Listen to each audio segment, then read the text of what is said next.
That snaps for losers, man. I don't get involved in that stuff, but Angel Rashad Milligan rolling out. That's a good question.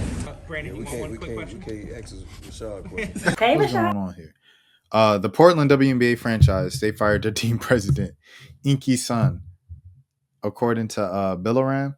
Shout out to Billaram from the Oregon. The reason why this is news, because you might be like, Portland WNBA team, they haven't played a game yet. They haven't drafted a player. They don't have a player. They don't have a coach. I think they might have a logo, everything, if they just reprieve the from the last joint, from the last Portland team that they had and stuff like that. Shout out to Jackie Styles. Shout out to my boy Tommy.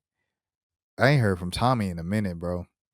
But yeah, the Oregon shakeup at the top of Portland's WNBA franchise raises serious concerns about the expansion team's future. This was from Bill Oram.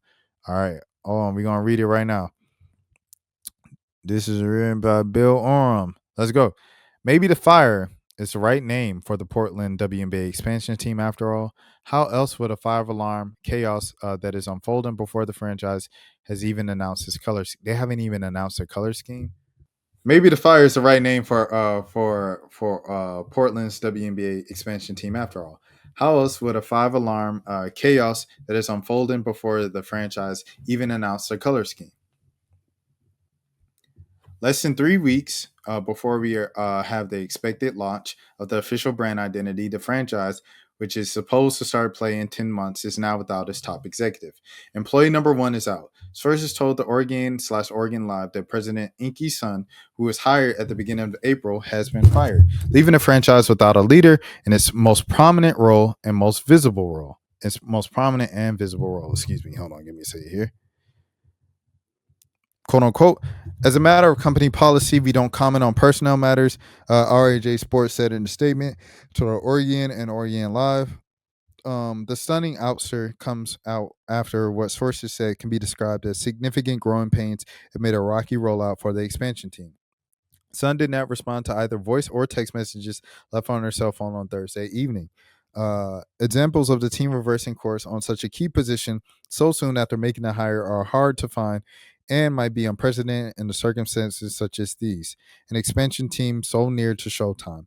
Sun's sudden ouster raises significant questions about Portland's WNBA launch, which has already been seen as far behind schedule. Oh my goodness. Only in the recent weeks had the team begun hiring support staff, and the franchise remains without a general manager.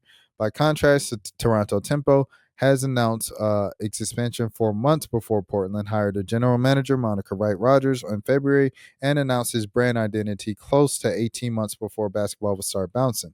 Some sources express hopes that the franchise's stumble will serve as a wake-up call to the siblings, Lisa Bethel Mirage and Alex Bethal about the skates of building a WNBA franchise in Portland and what it will take to do it successfully.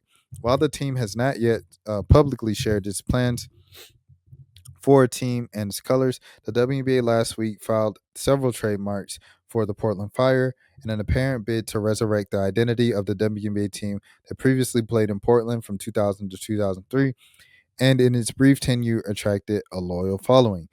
The franchise hinted that its plans to launch the brand identity on July 15th, but there is no immediate indication Sun's departure was related to the brand launch.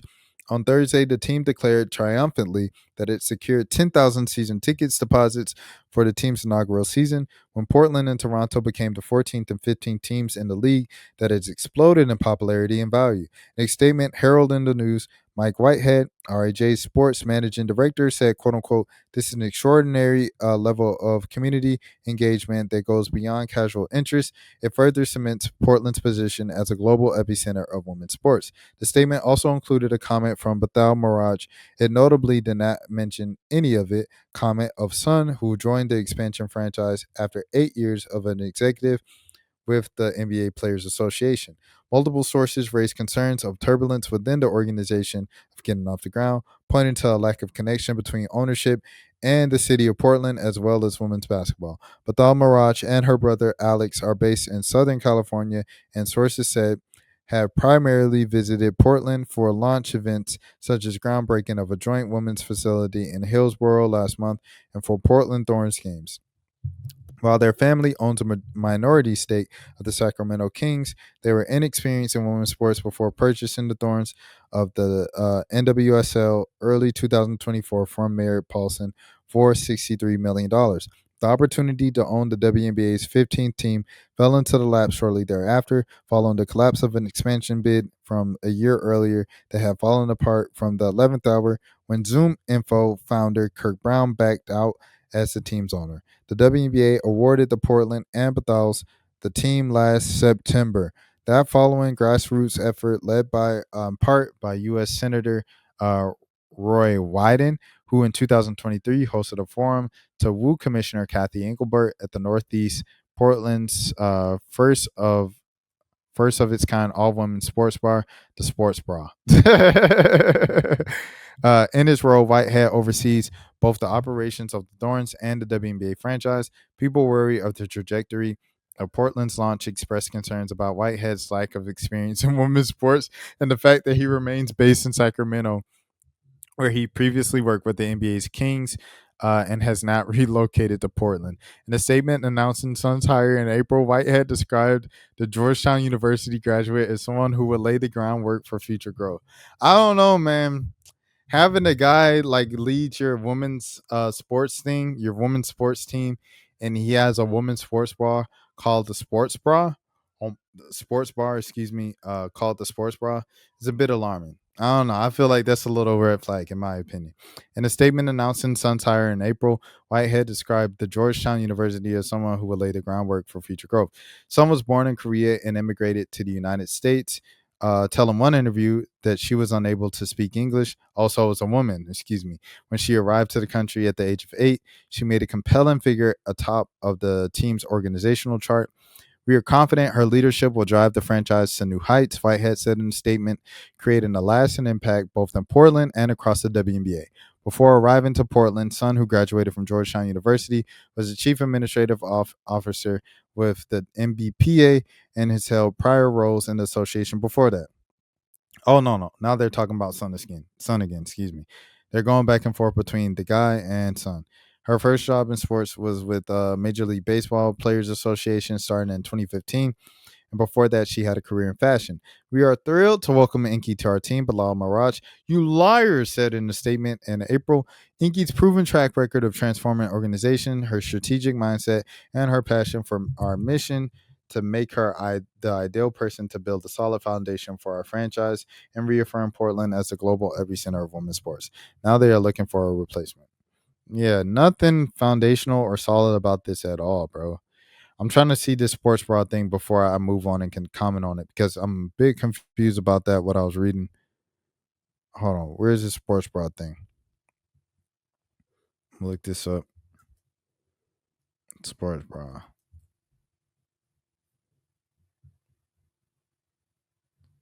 Where are we at? Where is it at? Is it going to be showing up anywhere? All right. I'm really trying to figure out what this sports bra thing is about. Sports bar called the Sports Bra. Because that's the most alarming thing to me. If that's a dude and that's a dude they have running the show there of like hiring folks to hire folks, it's a bit of a red flag. Let me see. There it is right here, the Sports Bra. All right. The WNBA, the Badals, last September followed a grassroots effort led in part by U.S. Ron Wyden, who in 2023 hosted a forum to woo Commissioner Kathy Engelbert, Northeast Portland's first all-of-a-kind women's sports bar, the Sports Bra. So it was like kind of a thing of like, hey, we need a team. This sounds like a big red flag. The league should get involved. Either a scandal happened or the team is about to fold with what is going on. So expansion team fired their coach before game 1. 100%. Yeah, the team president. It's crazy stuff, man. The sports bra thing was the thing that I was like, I don't think you should have someone like starting up a women's team named Sports Bra as a like business venture of showing support. That's for losers, man. I don't get involved in that stuff, but George Shaw Milligan rolling out. That's a good question. We can't ask Rashad a question. Hey, Rashad.